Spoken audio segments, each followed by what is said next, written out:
Okay, mga ka-print and cuts, Impressus. Isa na namang tutorial.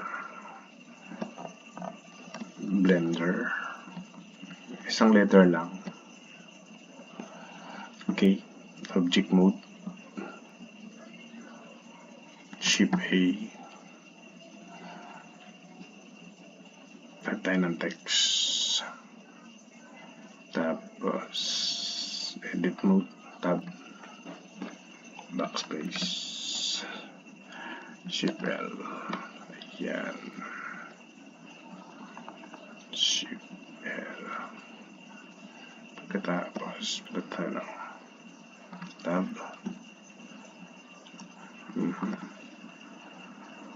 rotate to X90. Tapos sa letter properties, geometry, extrude, maybe 4, ayan. Tapos fill, none, ayan, none. Duplicate natin, shift D, huwag mong gagalawin. Tapos sa fill is both, ayan. Tapos punta tayo sa unang text, bevel.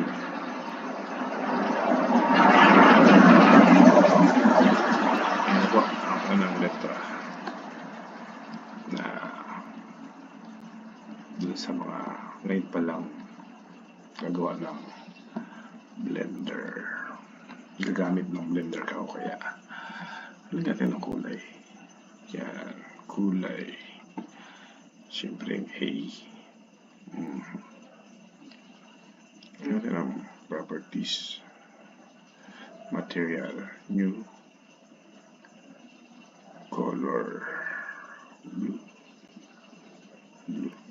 Di nakita, lipat tayo dito sa yon, ano ba tawag dyan, view, shading, viewport, yan, shading. Yan po yung una.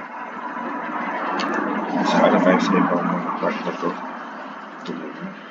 Yung pangalawa naman, natin add new materials. Lagyan natin ang kulay na pula. Ayan. Ayan po ang una nating letra. Paano gumawa ng letter at may kulay na yan.